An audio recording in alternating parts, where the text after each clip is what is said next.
Bonsoir à tous, merci d'être fidèles au programme de ITV 19h45 et voici votre journal à la une de l'actualité: détapage, intimidation et menaces. Cellou Dalein Diallo dénonce des répercussions au lendemain de sa déclaration sur les résultats du vote de dimanche dernier. Le leader de l'UFDG informe que sa maison a été encerclée, le camp de Condé tente de lui faire peur. Toujours en Guinée, la CEDEAO, l'Union africaine et les Nations unies appellent au respect des dispositions légales. Ces trois institutions ont donné une conférence de presse aujourd'hui. Alassane Samba Diop, notre envoyé spécial, nous fera le point. Coronavirus, retour des cas importés au Sénégal, 18 répertoriés ce mardi. De nouvelles mesures sont annoncées pour les voyageurs et les compagnies aériennes. À découvrir dans ce journal avec le ministre de la Santé, Abdoulaye Diouf Sarr. Et enfin, reportage à l'université Cheikh Anta Diop de Dakar. Les étudiants réagissent à l'orientation prévue des 65 000 bacheliers. Les pensionnaires de l'UCAD rappellent au ministre de l'Enseignement supérieur que l'UCAD ne peut plus accueillir du monde. Les conditions actuelles de travail et de vie au campus sont plus que délétères.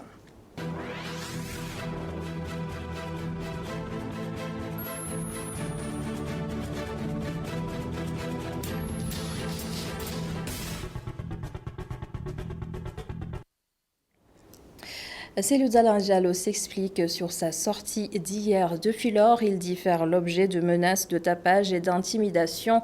Sa maison a été encerclée et le leader de l'UFDG dénonce une violation de ses droits élémentaires.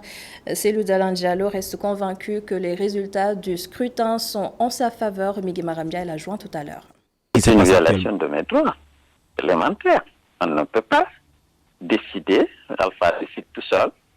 Ce n'est pas de me séquestrer comme ça et d'interdire. Il y avait mes collaborateurs, mes vice-présidents derrière, ils sont venus, on a dit non, qu'ils ne peuvent pas accéder à la maison.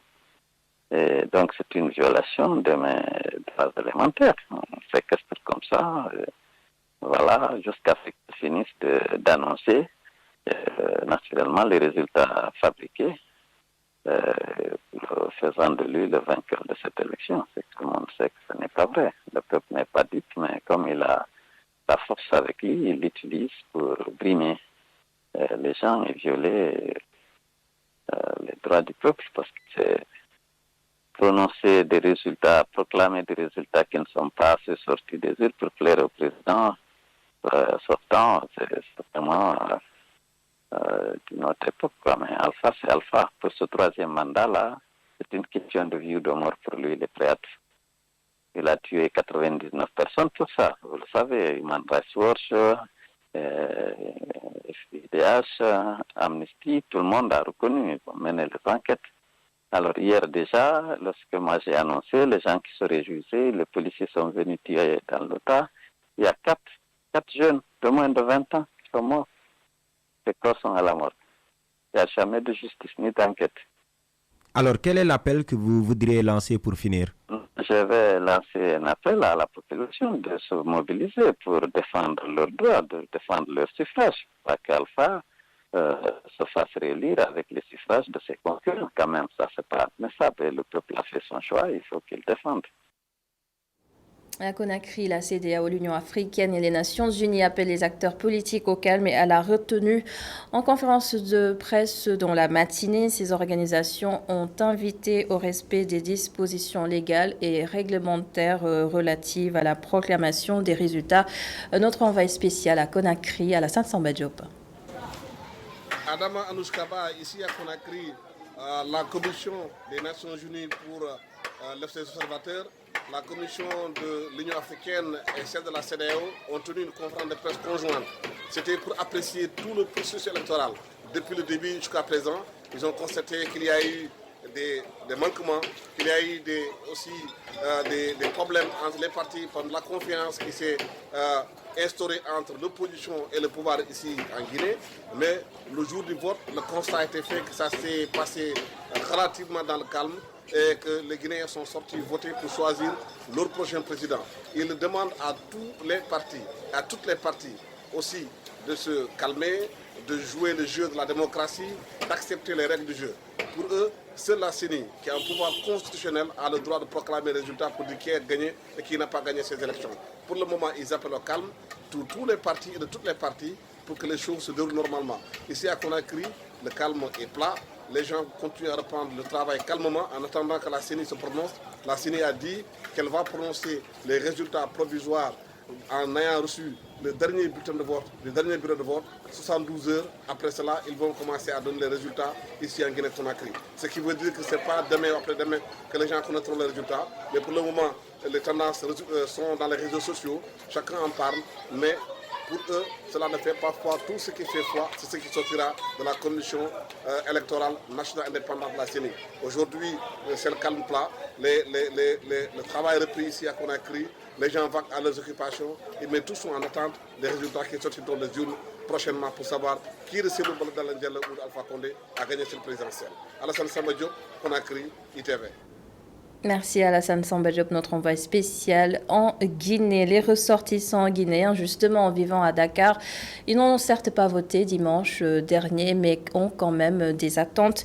Alpha Condé ou Cellou Dalein Diallo, peu importe le vainqueur de ce scrutin, il devra répondre à ses doléances confiées à Nancy Diouf.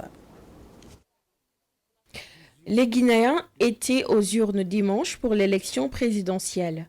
Au Sénégal, même si les Guinéens n'ont pas pu voter, ils ont tenu tout de même à exprimer leurs attentes de leur futur président. Nous attendons de tous les côtés. Parce que premièrement, il y a une division totale entre les Guinéens. Parce que ça, il faut résoudre ce problème d'abord. Aucun pays, un seul détenu ne peut gouverner ce pays. Donc il faut être sur ça. Deuxièmement, l'enseignement, ce qu'on attendait au président sortant, et c'est une amélioration totale de l'éducation, parce que lui, il est professeur. Donc l'éducation nationale guinéenne, vraiment, c'est pas ce qu'on pense. Donc on voudrait que ce soit amélioré. Et deuxièmement, il n'y a pas de travail en Guinée. Tous les jeunesses sont en chômage. Ceux qui ont fini l'université n'ont pas de travail. Ceux qui ont des métiers n'ont pas où travailler. Donc il n'y a pas de route en Guinée. Et nous sommes là, on dit la Guinée est un satellite de l'Afrique. Nous, on n'a pas l'eau potable. Le développement de l'éducation est l'une des attentes principales de cette jeune Guinéenne. Mettre en œuvre des projets pour, premièrement, l'éducation, la santé et pour pouvoir mieux gérer le pays, quoi. Voilà, c'est ça. Pour ce jeune homme, peu importe le gagnant de l'élection présidentielle, l'essentiel pour lui est que sa Guinée soit bien gérée. Quand le président a été élu, une fois, deux fois, maintenant, on n'a pas eu un changement, mais on voulait maintenant un changement en Guinée.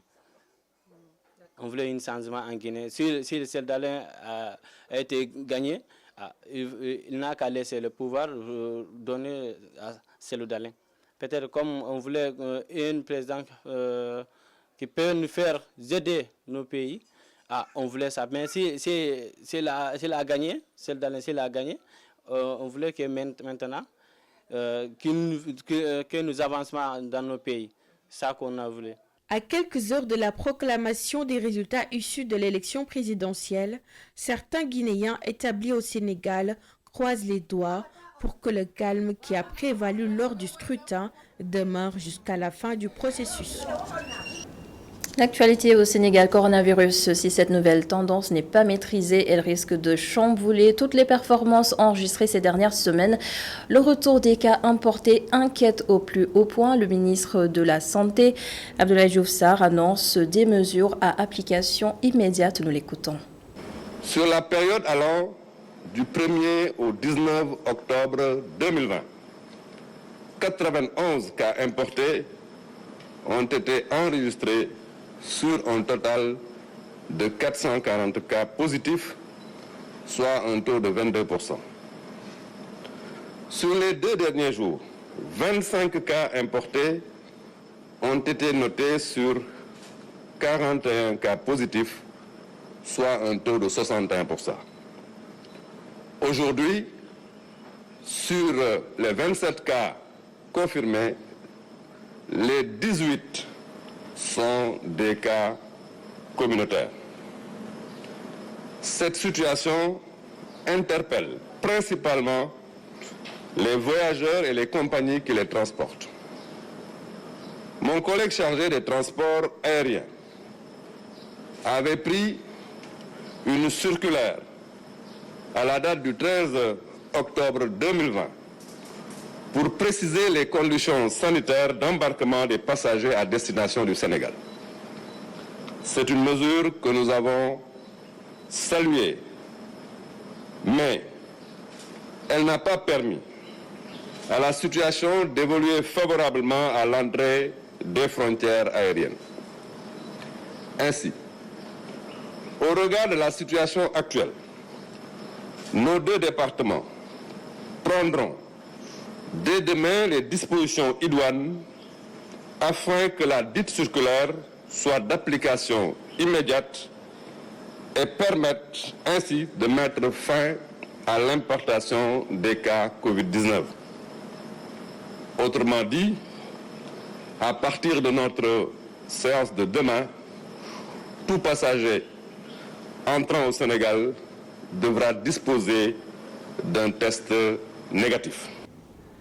Au total, 18 cas importés ont été enregistrés ce mardi. Aucun cas contact dans le bulletin santé du jour qui fait également état de 27 nouvelles contaminations.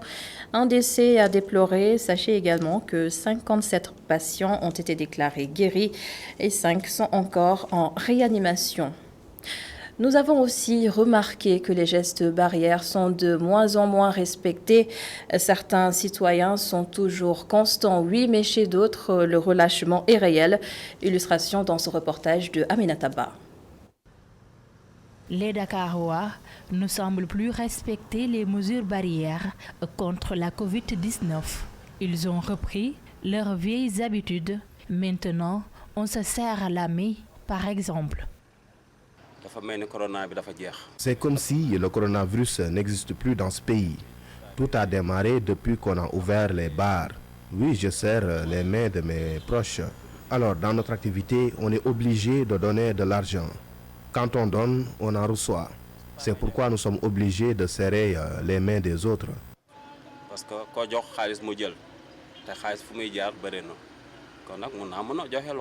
cet homme pense que tout cela est dû, entre autres, à un manque de suivi de la part des autorités. Un relâchement total, c'est généralisé. C'est un peu la nature des Sénégalais, c'est-à-dire la constance dans l'effort. C'est ça qui est à déplorer. Il manque un peu de constance dans la discipline, l'effort des uns et des autres, ce qui n'est pas le cas. Et malheureusement, voilà, tout le monde va payer le pot cassé. Je m'astreins à ne pas serrer les mains. Se serrer la main a d'énormes conséquences dans la lutte contre le coronavirus. C'est une grosse erreur que de serrer la main, car vous ne savez pas si vous êtes infecté ou pas, vice-versa. Et la maladie peut se propager rapidement. Si vous ne faites pas attention, vous pouvez infecter les autres. Cette dame, pour sa part, continue à respecter les mesures barrières. Depuis le début de la pandémie, je respecte les mesures édictées. J'ai cessé de donner la main et de serrer la main des autres. J'invite les Sénégalais à faire de même et à se protéger. Depuis que le taux de positivité a baissé, le relâchement prend de la place. Il serait temps de se ressaisir pour éviter une nouvelle vague de contamination. La campagne Octobre Rose se poursuit sous les signes des mesures restrictives imposées par la crise sanitaire, mais des initiatives plus sobres ne manquent pas. Les femmes des différents ministères de Diamniadio ont organisé des séances de dépistage sur place et même les hommes ont été intégrés dans ce programme. Ils se font dépister du cancer de la prostate. Et nous allons écouter la secrétaire générale du ministère du Développement communautaire, Rachel Koli-Boukal, au micro de Babacar Seck. C'est un mois qui permet, outre la sensibilisation, mais aussi de faire bénéficier les femmes n'est-ce pas, d'un dépistage en masse et gratuitement. Alors, les cellules genre de la sphère ministérielle de Diamniadio, dans un bel élan de synergie, donc ont décidé de marquer ce mois par une campagne de dépistage au profit des femmes des ministères, des femmes aussi du personnel d'appui de la sphère ministérielle, un dépistage en cancer du sein, mais aussi en cancer du col de l'utérus. Et aujourd'hui, cette année, l'innovation, c'est qu'il y aura aussi un dépistage contre le cancer de la prostate pour la jante masculine qui travaillent au niveau de cette sphère. Mais nous voulons apporter notre pierre à l'édifice de la sensibilisation. Donc, comme le mois d'octobre est un mois dédié à cela, donc nous voulons marquer cela. Et au niveau de la sphère, déjà dès demain, il y aura le camion de dépistage qui va se positionner ici et tout le reste du mois pour les besoins de dépistage. Et nous en parlions hier, les 65 000 nouveaux bacheliers seront orientés à leur demande dans les universités publiques sénégalaises. À cette annonce du ministre de l'Enseignement supérieur, Cheikh Oumar Anne, les étudiants de l'UCAD réagissent. Ils évoquent des conditions de vie et d'études très difficiles au sein de l'université Cheikh Anta Diop de Dakar. Mamadou Gaïkassé, Seydina Mbaye. 65 000 nouveaux bacheliers seront orientés pour cette rentrée universitaire. Une option irréfléchie d'après cet étudiant en Master 2 à la Faculté des sciences et techniques. Il préconise des mesures d'accompagnement face aux pavillons et amphis surchargés. Aujourd'hui, je pense que la condition des étudiants dans les amphis n'est pas à la norme. Aujourd'hui, avec l'augmentation du nombre d'étudiants, ça va compliquer la tâche. Vu qu'en L1, on était à peu près 2000 et quelques. Avec les années passées, il a avoisiné les 3000. Avec ce nombre périphérique, ça va compliquer la tâche. Et tu vois des étudiants qui se mettaient derrière pour suivre les professeurs. Avec ce nombre, donc ça va aussi compliquer la tâche. Il faut augmenter le nombre des amphis et aussi les pavillons. Cet autre étudiant en Master 1 géographie embouche la même trompette. Il soutient que les conditions sociales et d'apprentissage sont difficiles dans les universités sénégalaises et particulièrement ici à l'UCAD. Au niveau de l'université, il y a des centaines, des milliers d'étudiants. Vu les conditions sociales, actuellement, il y a des étudiants qui doivent faire leurs cours et actuellement, ils sont dans leur village à cause de manque de logement. Et aussi, on voit dans les amphis chaque année des étudiants qui viennent 4 h du matin pour avoir de la place.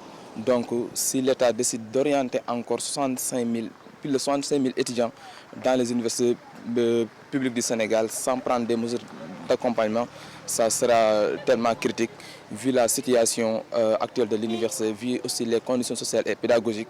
Je pense que ça sera tellement difficile pour que les étudiants puissent réussir les études. Comme les deux précédents, cette étudiante est consciente des conditions difficiles dans cette université, mais pense que c'est trop tard pour des mesures d'accompagnement.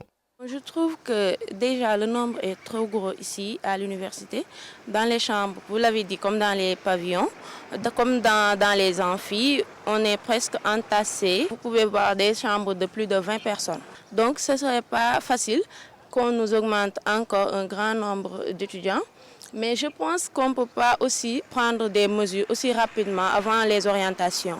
Parce que déjà, le bac est déjà passé depuis. Les étudiants n'attendent rien d'autre que la rentrée. 65 000 nouveaux bacheliers vont être orientés dans les différents établissements publics d'enseignement supérieur, souligne Cheikh Oumar Anne. Le ministre de l'Enseignement supérieur et de la Recherche présidait la cérémonie d'installation de la Commission nationale chargée de la supervision et du suivi du processus d'orientation des bacheliers. Merci beaucoup, Mamadou Gaïkassé. Et cette interrogation, les acteurs politiques sénégalais souffrent-ils d'une panne d'inspiration? Des analystes nous éclairent ce soir. Le psychosociologue Dr Ousmane Diaye décrit un débat très bas et l'analyste politique Rosner Ludovic Ali Sutin évoque un manque d'égard vis-à-vis du peuple. Opinion croisée à Damassar. Les acteurs politiques sénégalais sont-ils en panne d'inspiration? Le psychosociologue Dr Ousmane Ndiaye répond par l'affirmative. Selon lui, le débat vole bas. Les acteurs politiques, s'ils sont en panne d'inspiration, écoutez, en tout cas, ça vole bas actuellement. Qu'est-ce qu'on entend? Ah oui, le troisième mandat. On entend quelqu'un au fin fond du Fouta, dans un village, tenir des propos incendiaires, des propos qui mériteraient immédiatement son incarcération et sa déchéance de tous ses mandats. C'est vraiment un signe de grande irresponsabilité. Son co-débatteur, l'analyste politique Rosner Ludovic Allesoutan, pointe du doigt le manque de considération des hommes politiques à l'égard des populations. Je me demande si les politiciens ont envie que le Sénégal se développe et que le peuple s'éveille. Parce qu'un peuple qui s'éveille, vous ne pouvez pas le mettre dans un car, l'amener à Kédougou pour assister à un meeting et le ramener moyennant 2500 francs et un pain au chocolat. Et ils savent ce qu'ils doivent dire, mais ils ne le disent pas. Vrai, ce que Sonko fait, c'est pas mauvais parce qu'il faut quand même une opposition qui existe et qui est assez dure. Voilà Idrissa Seck, qui est un homme extrêmement intelligent, qui est allé aux élections, les Sénégalais l'ont fait deuxième, et il ne réagit pas. Ce n'est pas bien. Voilà Khalifa Sall qui est sorti de prison, les gens ont risqué leur vie pour lui, il sort, il ne dit rien. On le convoque au palais, il y va avec le sourire. Si les hommes politiques sont appelés à gérer la cité, aujourd'hui, force est de constater que leur comportement laisse à désirer. Autre chose, un an après le lancement du projet énergie de l'OMVG, retour sur le site pour évaluer l'état d'avancement des travaux. Je rappelle que ce projet vise à connecter les pays membres de l'OMVG, le Sénégal, la Gambie et les deux Guinées, afin de permettre aux zones les plus reculées d'avoir accès à l'électricité. De nos envoyés spéciaux, Abdourahmane Li, Cheikh Ougaï. Le projet énergie de l'OMVG avance à grands pas. Illustration à Kawon, où les pylônes et les jeux de barres surplombent une zone de 3 hectares. Des ouvriers à pied d'œuvre s'adaptant à tout imprévu. Mais en ce qui nous concerne, nous avons essayé de travailler malgré la pandémie. Vous avez vu le degré d'avancement qu'il y a eu. Oui. Ça veut dire que le travail a continué. Évidemment, certainement pas au rythme qu'on aurait souhaité sans la pandémie. Mais nous avons réussi, avec la compréhension des entreprises, de toujours avancer. C'est ce qui vous vaut ce résultat-là, malgré toutes les difficultés. À chaque difficulté, nous avons essayé de trouver une solution. Une extension du poste de la Sénélec qui va servir de ligne de connexion vers d'autres pays membres de l'OMVG. Ça nous permet donc de recevoir la ligne qui vient de Tambacounda, également d'avoir aussi les départs sur la Gambie également. C'est un peu ça, ça nous met dans l'interconnexion, si vous voulez. C'est en fait ça aussi, cette importance-là. Parce que comme vous le savez, à Tambacounda aussi, comme je l'ai dit tout à l'heure, nous aurons un poste haute tension et ce poste-là est très important également parce que sur ce poste-là viendra aussi se connecter l'OMVS, le réseau de l'OMVS, ce qui vous ouvre aussi d'autres perspectives. Ce poste implanté dans la région de Kaolack va par ailleurs renforcer le réseau de la Sénélec, ce qui va permettre aux zones les plus reculées de la région d'être alimentées en électricité. Le gouverneur de Kaolack s'en réjouit. C'est à travers donc ce transport d'énergie de pouvoir aider le Sénégal, aider la région de Kaolack à faire accéder aux populations donc au courant électrique. Je crois que l'ambition de M. le Président de la République, c'est d'arriver à doter le village le plus reculé du Sénégal donc d'énergie. Je crois qu'on est en bonne voie. Un poste qui est à 60% de taux d'exécution. La fin des travaux est prévue en février 2021. Et dans le reste de l'actualité, ce mardi 20 octobre, c'est la journée internationale des cuisiniers. Hommage à un chef, Gusto. Bilal Camara adore cuisiner. Il propose ses talents et services dans les cérémonies festives ou encore religieuses ou funéraires. Mamadou Lamine Fati a rencontré cet homme, Bilal Camara, menuisier de formation et cuisinier à ses heures perdues. Depuis 2017, il fait la cuisine dans les cérémonies familiales et religieuses. Bilal Camara est menuisier de profession. Il a fait sa reconversion dans la restauration il y a 13 ans. Tout le temps, dañuy togg ci xew yi, ci programme yi, ci yenn gàmmu yi, yenn conférence yi, ci bari dañuy gagner marché di ko togg. Si tu as suivi la formation, tu peux savoir quelle quantité d'huile ou de condiments peut aller avec 25 kg de riz. Par rapport aux femmes, elles ne cuisinent que ce qu'elles voient. C'est difficile pour elles de faire le bilan de la cuisine dans une cérémonie. Aujourd'hui, si on fait 20 kg de riz, on peut savoir quelle quantité d'huile, de condiments qu'on doit faire pour avoir une bonne cuisine.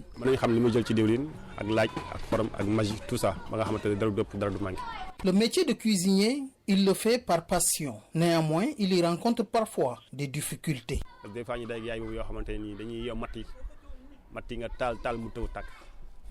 Parfois, on a toutes les difficultés pour des questions mystiques d'allumer le feu pour faire la cuisine. Mais Dieu nous a donné des personnes comme Atouman Djol et Baye Aïdara nous ont appris des versets pour lutter contre tout cela. Parfois, avant d'allumer un feu, tu as des versets à réciter. Entre nous, on le sait. Mais parfois, on peut avoir des intrus.